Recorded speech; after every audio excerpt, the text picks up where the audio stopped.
Well, it's been a while, hasn't it? I know, I keep saying I'm not gonna, take breaks and blah, blah, blah, blah. We all know I can't stick to my word at this point. But welcome to my vlog again for like the 5th time. I could not find the iPad I normally record with, so welcome to my shitty webcam, because that's all I've got for now. And I've got a flower crown. I know I didn't need it, but, I wanted it. And I'm an adult, so if I want a flower crown, I can. Also, my hair looks really light, which I know no one cares about, but no, in comparison to this, it used to be purple. Now it's not. So today is September 6th, and you know what that means? Probably not. You're just like, what does September 6th mean? For that matter, I have not introduced myself. My name is Cora Valentine. You probably know me better as the Cinema Chick. I'm the now vlogger, former blogger, film reviewer that you all know and maybe love. I don't know. I may not know you at all. Today, September 6th, means It Chapter 2 is finally out in theaters, and let me tell you, I loved It Chapter 1. It got me at the right moments, it had the right amount of tension, it kept me on the edge of my seat, and again, to my friends, I'm sorry for what I said and kind of ruined the whole movie for you. It won't happen again. I am an idiot, and I saw it last night, because you know how theaters do, if they have like the 9 o'clock and 10 o'clock releases the night before. I went to a 10:30 showing knowing I had to work at 8 o'clock in the morning. Don't follow my footsteps, kid. Be smart. But It Chapter 2, wow, it's a 3-hour movie. Okay, to be exact, it's like 2 hours and 53 minutes, but you throw in all the previews and the credits, yeah, we're looking at over 3 hours. And that's not necessarily a bad thing in this case. Which, as usual, I'm going to try and be as spoiler-free as possible, because as Red Raven last night showed me, not everybody wants to know all the details of the movie. First off, before I get into review, if you hear any noise, I'm sorry. I do have a fan going. It is hot as hell. I live in Texas, and it is summer. I need a fan to, not melt. Second of all, as many of you may or may not know, I am a stream of conscious reviewer. I say what I think, I do not plan, and whatever comes out of my mouth is what you get from me. I do this because, honestly, I don't want to put on an act, I don't want to do a ton of editing, and I want you to get the real me, the genuine me. So, this is what you get. If you don't like my content, if you don't like me, you clicked on this video, you can click away from it. So, It Chapter 2 never really has a dull moment. Like, as soon as we got there, it was me and my friend, Hannes, which if you're in the Oshi community, you know who he is. Like right from the get-go, we were like, oh my god, this movie's intense, because it starts off with a bang. I want to tell you, but I don't want to tell you. So, from moment one, it is just non-stop, this happens, you kind of get a little mystery, it's got a little bit of everything, it's got a little bit of comedy, a little bit of mystery, tension, horror, suspense, surprisingly romance, don't ask, but it's in there. But there's just never a moment where you're like, oh, I can sit down and breathe. Oh, no, something else is happening. Because it's just go, go, go, go, go. And it's, again, not bad. Because it kept my attention there. Well, for the most part, it kept my attention. There were a couple times where I was kind of... I will say this, there's some imagery and some stuff in there that it gets a little intense at times. And for me, I personally got a little uncomfortable, not scared, but it was just, the imagery was so well done and so intense and so disturbing that I was like, I need to look away for a moment, or I actually did grab my friend's hand at one point, so I was like, oh my god, this is going to happen. And if you can't handle some really intense scene, and my one tiny spoilery thing, there are some scenes involving children that just kind of make it even more intense and more disturbing. This may not be the movie for you if you can't handle blood, gore, tension. There's a lot of cursing, let me tell you. I'm pretty sure that's why it's rated R, is the amount of F-bombs dropped. I wish I'd counted, but I wanted to enjoy the movie. And there is some nudity. I'm gonna leave it at that, because it's kind of just better if you see it for yourself. I'm gonna leave it at that. As spoiler-free as possible. Like I said, the parts that were involving children had me on the edge of my seat, had me grabbing my friend, because anytime children are involved, I automatically freak out a little more. I don't have kids. I have a dog. But I have a bunch of nieces and nephews that I love dearly. And honestly, if anything bad were to happen to them, I would probably freak out so bad. Because, I love them, even though, there's some. And admit it, sometimes they're all pains in the butts, but you love them. And I do love them. But for 3 hours, maybe there's some stuff that could have been cut, maybe not. I don't really know. For what was presented and what I was given, I really liked it.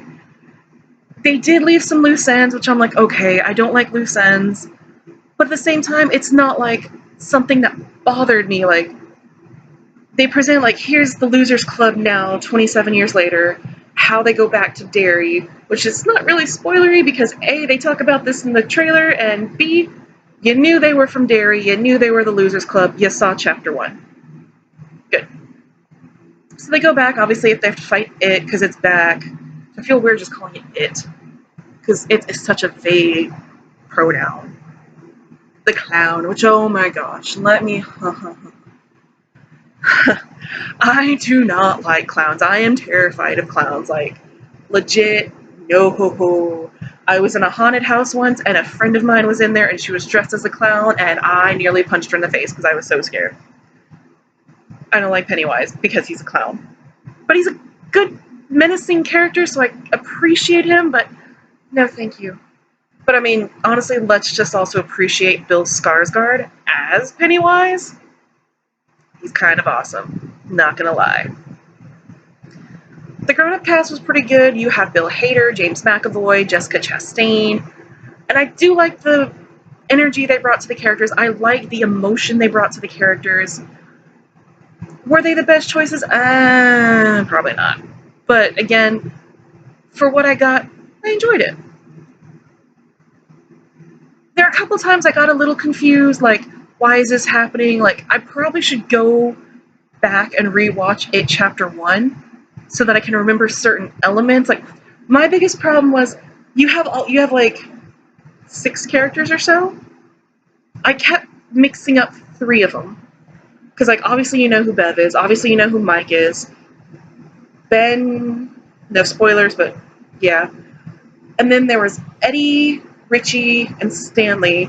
And honestly, I kept confusing Eddie and Stanley because the characters as adults look very similar. And then I, again, just couldn't remember them as children. So I was like, I don't remember who you are or what happened to you in the first movie. Which, through the events of the film, they kind of give you a refresher of what happened in the first film to get you back into the speed. And, it works with the plot. It doesn't detract. It's oh, here's a flashback. It's, oh, here's a flashback that works with the present time. And that is actually something I really loved about the movie, is there's several instances where they're in the present day, and then all of a sudden you'll be in the past, but there's no transition, there's no jump cut, there's no nothing. It's just all of a sudden you're in a flashback. And they start to blur the edge between what is real and what is fantasy, but they do it in such a beautiful way that even you don't know until the very last second, oh, hey, that's obviously not going to happen because, I don't know, there's a floating pumpkin, I don't know why I chose a floating pumpkin. I don't know, maybe because Halloween's coming and I'm excited for Halloween because I love Halloween. Sure, we'll go with that. Sounds good? Sounds good, good. But, there's new elements added, things that I can't tell you, but, old characters come back in a new way that you kind of don't expect. The Bowers kid?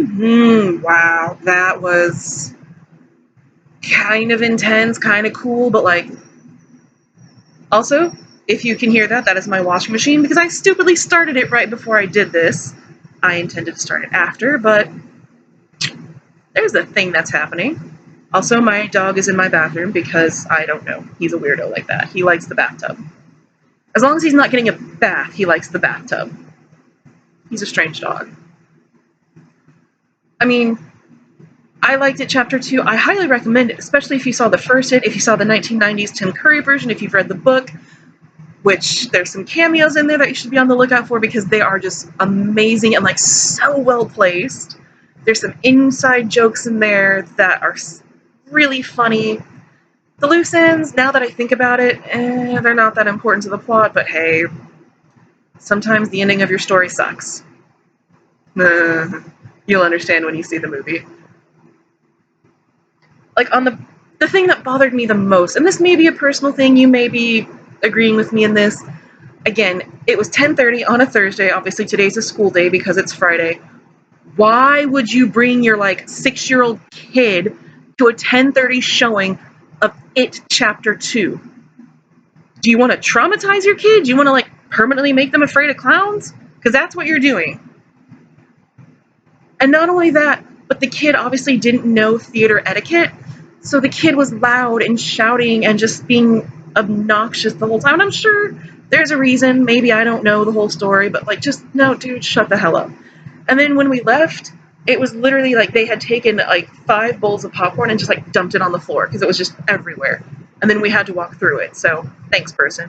And then I just felt bad for the theater people because y'all got to clean that up. Ugh. People. I swear.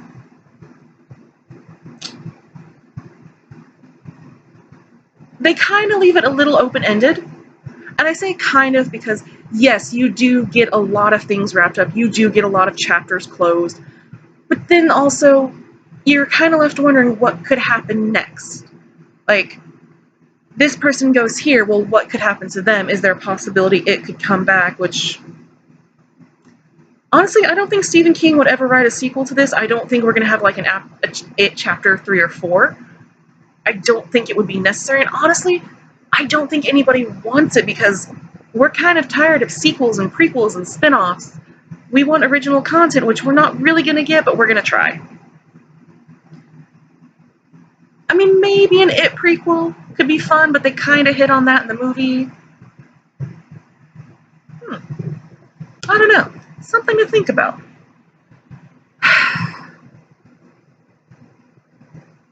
I'm excited, y'all. It's fall, which means I'm not one of those girls and be like, oh my god, fall, leaves, and pumpkin spice lattes, and da-da. No, fall means scary movie season. It means cooler temperatures.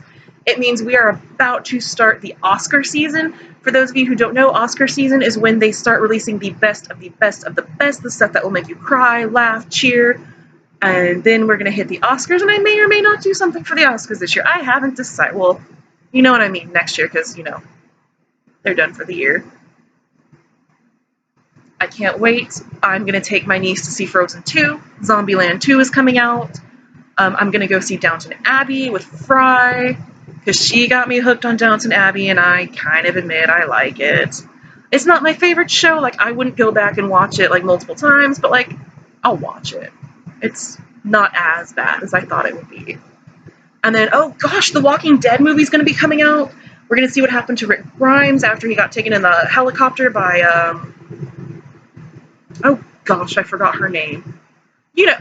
Jadis, or Pollyanna, or Polly, or Anna. Y'all know who I'm talking about, from the Heapsters. God, I sound like I don't know my Walking Dead. I do love Walking Dead, and I'm so off topic. Kind of not, because there's elements of the Walking Dead that play into elements of Chapter 2. Ha! I made the connection! That was dorky of me. But I'm going to keep this one short, sweet, and all over the place because I'm getting back in the swing of things for like the 200th time in a year. I'm tired. I've had a full day of work. I end up running around all over creation after work. I've got work tomorrow. I'm excited for the movie season. And honestly, I want to know, what movies do y'all want me to see? What movies do you think I should skip? Just give me suggestions. I am more than willing to take everyone into consideration. Like, unless it's something that's obviously not in my wheelhouse. Like, if there's like a 50 Shades of Grey-esque movie that's coming out, not gonna happen. If there's a movie that's just a straight up gore fest, not gonna happen. If there's... You get the point, though. Like, I have my limits. I'll see almost any movie, and I've sat through some Lars von Trier movies, and those are...